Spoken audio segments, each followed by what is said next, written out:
Pour comprendre pourquoi l'Union européenne est au bord de l'effondrement, posons-nous la question suivante. Le lait, c'est bien ou c'est mal ? Au moment où vous vous posez cette question et commencez à y réfléchir, vous voulez immédiatement préciser dans quelle situation. Par exemple, pour un nourrisson, c'est clairement bien, pour faire du fromage blanc et en ajouter dans le café, c'est aussi bien. Et pour ceux qui sont allergiques au lactose, oui, c'est mauvais. Eh bien, verser du lait dans du jus d'orange ou dans du jus de tomate, ce n'est probablement pas une bonne idée. J'ai l'impression que ce n'est pas très bien, que c'est mauvais, oui. C'est-à-dire que la plupart de ces clarifications nécessitent de préciser pour qui, quand, comment, ainsi que les droits de douane. Si vous aimez les parfums français, par exemple, et qu'il y a une taxe de 120% dessus, oui, alors de votre point de vue, c'est très mauvais. À moins que vous ne soyez, bien sûr, Bill Gates qui, lorsqu'il achète un wagon entier, alors tout de suite pour toutes les jeunes filles russes qui apparaissent dans sa vie. Puisque nous avons déjà des résultats concernant les droits de douane sur l'acier, essayons de comprendre cette question qui n'est en fait pas si simple. Je vais ensuite, pour ainsi dire, ramener tout ce que j'ai dit auparavant à ce dont je parle maintenant. Voilà. Donc c'est en réalité une question complexe. Parce qu'elle est bonne, l'acier est mauvais. Prenons l'exemple de l'acier. Qu'était-ce que l'acier ? Je comprends que vous savez probablement ce qu'est l'acier. Ce sont les coques de navires, les sous-marins, les structures de ponts, les tours, les clous, toutes sortes d'engrenages, de pipelines, des éléments de moteur à réaction, des pièces d'équipement cryogéniques. C'est-à-dire partout, vraiment partout où vous regardez, il y a beaucoup d'acier. En mars 2018, l'administration de Trump, souvenez-vous, le 45e, a imposé des droits de douane, des taxes de 25% sur l'acier importé. Voyou-Baila, sur l'ensemble des importations d'acier et d'aluminium aux États-Unis, environ 81,6 millions de tonnes d'acier sont produites. Mais en 2017, il fallait environ 107 millions de tonnes d'acier. C'est-à-dire que la différence était, en gros, claire, 15 à 16 millions de tonnes d'acier qui manquaient. En Chine, on fournissait de l'acier en dessous du coût de revient. Cela s'appelle du dumping, et les usines américaines ont commencé à fermer. Tout simplement parce qu'il était beaucoup plus pratique et moins cher d'acheter de l'acier aux Chinois, l'industrie sidérurgique mourait, chez nous aussi d'ailleurs, et en Europe également. Le pays ne pouvait pas se retrouver dans une situation où la Chine, qui lutte contre nous, lutte encore aujourd'hui.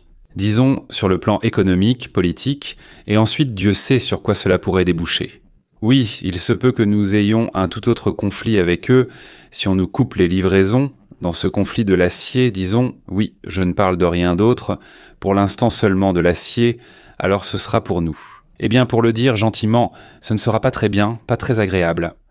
Afin que pour les consommateurs d'acier, il ne soit plus avantageux d'acheter en Chine, ou qu'il soit plus avantageux d'acheter chez les leurs.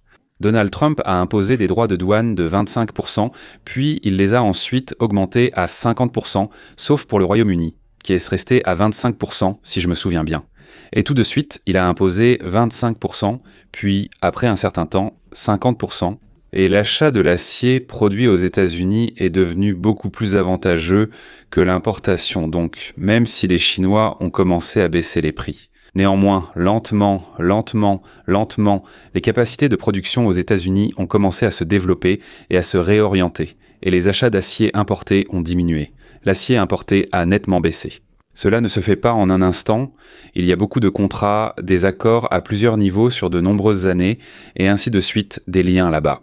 Les États-Unis ne dépendent plus des livraisons de Chine, Turquie, Japon et Royaume-Uni qui fournissaient surtout de l'acier. C'est une énorme victoire du point de vue de la sécurité nationale. Maintenant, il y a un revers de la médaille. Eh bien, il est pratiquement impossible qu'il n'y en ait pas. Exportation de produits en acier fabriqués aux États-Unis. C'est-à-dire qu'ils ont importé de l'acier, ils l'ont payé plus cher, même pas de l'importer, mais le leur, qui coûtait déjà plus cher qu'avant, alors que l'acier chinois coûtait moins cher auparavant, et les Chinois continuent à vendre à bas prix là-bas. Quelque part, nous fabriquons un produit dans lequel l'acier a déjà un coût de revient plus élevé dès le départ, puis nous l'envoyons quelque part, et on nous dit « ici, ça vient de là-bas, c'est moins cher, donc nous allons acheter là-bas ». C'est-à-dire qu'avec cela, nous avons réduit l'emploi. Tout d'abord, nous avons réduit les exportations et l'emploi dans les secteurs exportateurs, même si l'emploi a augmenté dans les industries sidérurgiques. On peut dire qu'économiquement, nous avons perdu quelque part, gagné ailleurs, et en général, on ne peut pas dire que cela a apporté un énorme bénéfice économique. Alors pourquoi, en fait, avons-nous fait cela ? Oui, la sécurité nationale, mesdames et messieurs, la raison principale, c'est la sécurité nationale, elle s'est clairement renforcée. Si auparavant. Donc, une guerre commerciale ou réelle avec la Chine, plus des difficultés avec le transport maritime, aurait entraîné des problèmes aux États-Unis. Actuellement, alors que seulement 14% de l'acier provient de l'étranger, principalement du Royaume-Uni d'ailleurs, nous n'avons rien à craindre concernant les problèmes d'approvisionnement en acier. Mais il y a un autre aspect intéressant. Les droits de douane permettent à l'État d'accumuler de l'argent sur ses comptes et des sommes importantes qui peuvent être utilisées. Eh bien, c'est à double tranchant. Oui. Premièrement, on peut rembourser la dette nationale des États-Unis, ce qui n'a jamais été fait, ou du moins n'a pas été fait depuis très longtemps. Elle n'a pas diminué, oui, et deuxièmement, on peut la remplacer. Donc avec cet argent, ces fonds collectés, les impôts, c'est-à-dire, disons, le système marxiste de l'impôt sur le revenu. Autrement dit, en termes simples, il ne s'agit pas de piller la population, ou alors de la piller un mois de moins, disons. Oui, mais d'arrêter de punir en prenant d'énormes sommes d'argent, d'énormes pourcentages à ceux qui ont mieux travaillé. Ceux qui ont le plus profité au pays, donc à sa population. Mais qu'est-ce que cela veut dire, bénéficier au pays ? C'est un bénéfice pour nous tous, oui, les montagnes, les mers, les océans, etc. Cela n'a rien apporté à Amocheté, mais cela nous a apporté à nous. Aujourd'hui, tu as fabriqué un produit de bonne qualité et peu cher, et tout le monde achète chez toi, tu as reçu de la reconnaissance du peuple. Eh bien, tu as fabriqué beaucoup d'argent et des unités monétaires en dollars, peut-être même en crypto-monnaie. Sans tarder, l'État arrive et prend la plus grande partie de tes gains, jusqu'à 70%. Entre autres choses, à quoi cela sert-il, sinon à donner à ceux qui produisaient moins ou des produits de mauvaise qualité et chers et qui n'ont rien gagné ? Ces revenus issus de la douane aideront, sinon à arrêter complètement, du moins à réduire considérablement ce banditisme. Cet argent réduira le pillage. Et c'est la preuve des membres les plus prospères de notre société. Les droits de douane sur les marchandises importées protègent les producteurs locaux. Qu'est-ce que cela signifie ? L'importation devient plus chère, une partie des consommateurs se tourne vers les produits locaux. Cela va augmenter le prix des marchandises, oui, ça va l'augmenter, un peu, même un peu, ça va quand même l'augmenter, peu importe, un peu, oui, mais cela soutiendra l'emploi dans les secteurs protégés du pays. Surtout. On peut dire que j'ai échangé une chose contre une autre sans grande différence. Oui, mais il y a un autre facteur. Si tu laisses entrer des marchandises importées sans droit de douane dans ton pays, alors que ton vis-à-vis n'autorise pas du tout l'entrée de tes produits ou impose des droits de douane élevés sur tes marchandises, alors il a protégé les siens et a mis en difficulté les nôtres, les producteurs et les ouvriers. Il a de plus en plus de revenus, d'emplois, de stabilité financière, d'indépendance, alors que toi, tu en as de moins en moins, y compris en termes d'emploi et de tout le reste. Les droits de douane ne peuvent être supprimés que lorsqu'ils sont supprimés de toutes les parties impliquées dans le commerce. Je vais donner un exemple. Par exemple, l'acier a été importé chez nous sans droit de douane et vendu à un prix inférieur au coût de revient. La Chine, la Turquie et d'autres pays le font régulièrement. L'État subventionne pour accéder au marché étranger. Et chez nous, la production a fermé, c'est-à-dire ceux qui ne peuvent pas concurrencer le dumping, Chez nous, la production coûte 100, chez eux aussi 100. Peut-être oui, mais ces vecteurs leur ont été donnés par l'État, donc cela leur a coûté 80.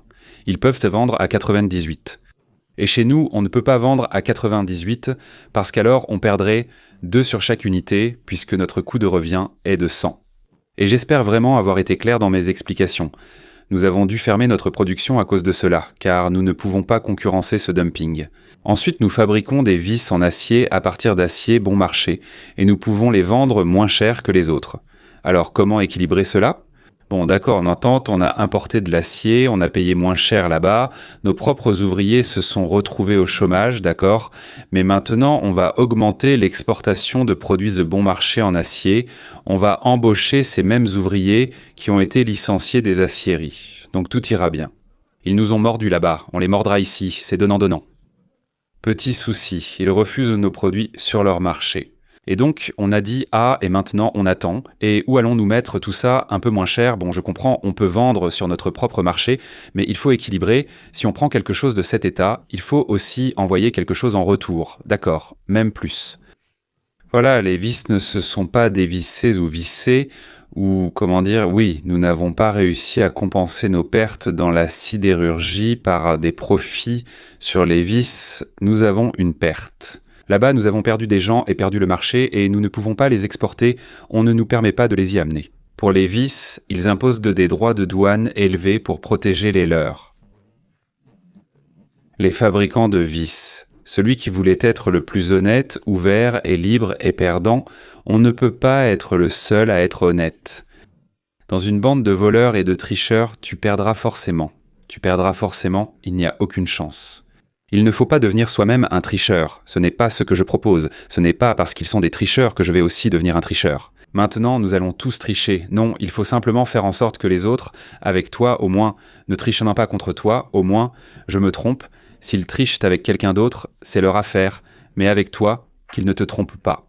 Voilà pour les barrières douanières. Les États-Unis se sont obligés de protéger tous les secteurs stratégiques. Ils doivent protéger les fabricants de médicaments, la production de tout ce qui est nécessaire pour l'armement, l'industrie alimentaire. Comment pouvons-nous importer l'industrie alimentaire de l'étranger et ruiner tous les nôtres?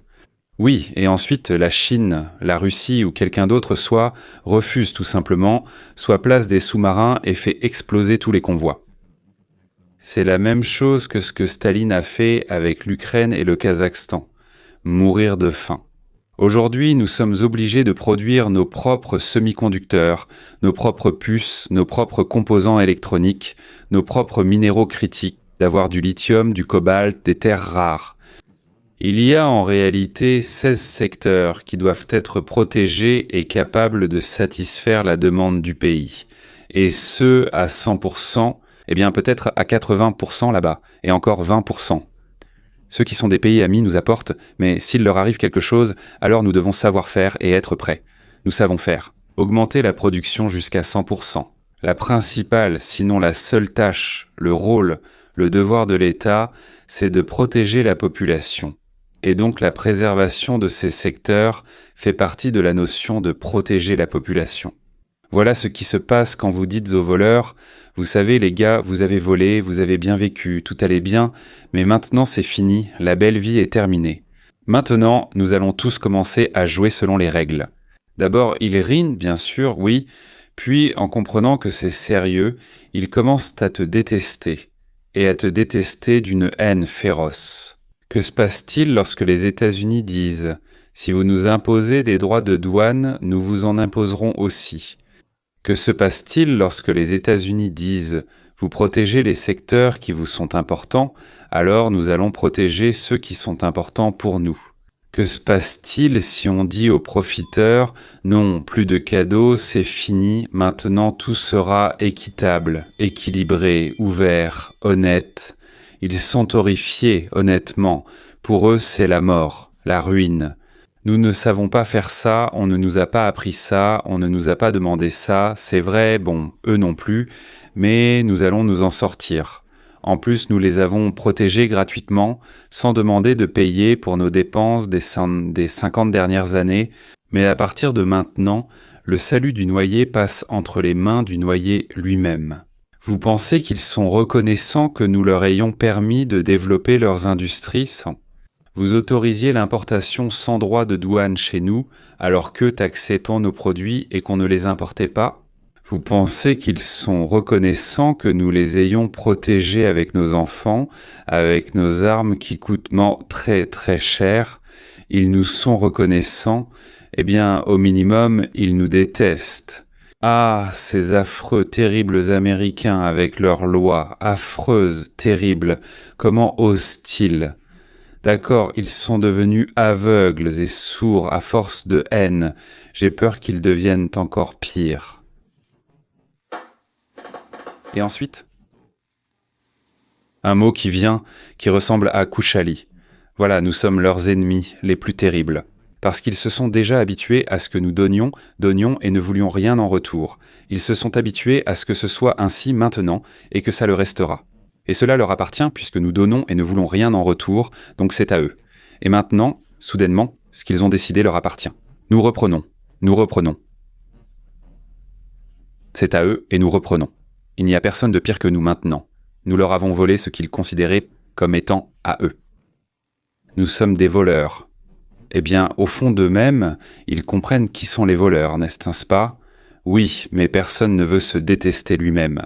Certains se détestent, oui, mais en général, je ne suis jamais coupable, c'est toujours un autre. Et finalement, le principal responsable est Térou. Et c'est insupportable. Pourquoi as-tu donné si peu d'armes à l'Ukraine? Si peu d'armes à l'Ukraine, est-ce que j'étais obligé d'en donner? Bon, d'accord, ne parlons pas de l'Ukraine. J'ai peur qu'il ne soit pas possible de rendre l'Europe à nouveau grande. Ce qui pourrait arriver, les gars, c'est de revenir au Moyen-Âge, aux guerres de religion, au fascisme ordinaire, mais avec une touche islamiste. Ce qui est possible, c'est une fuite massive des Blancs, vers là où on les acceptera, comme l'Australie, le Canada, peut-être même quelque part en Afrique, d'où des millions sont venus en Europe. Et maintenant, ce seront les Blancs qui s'y précipiteront, pour ensuite les massacrer et prendre ce qu'ils ont construit juste pour survivre 10 ou 15 ans de plus. Ce qui est possible, c'est la division et l'effondrement de leur Union européenne mornée, idiote et absurde, avec des fascistes à sa tête. Bon, d'accord, disons des communofascistes, ne disons pas qu'ils sont simplement fascistes, mais bien des communofascistes. Bon, d'accord, arrêtons-nous pour l'instant sur cette prédiction et voyons ce qui va se passer. Et espérons que je me trompe complètement sur tout. Je me trompe à 100%, mais j'ai bien peur. J'ai bien peur d'avoir raison. Au revoir.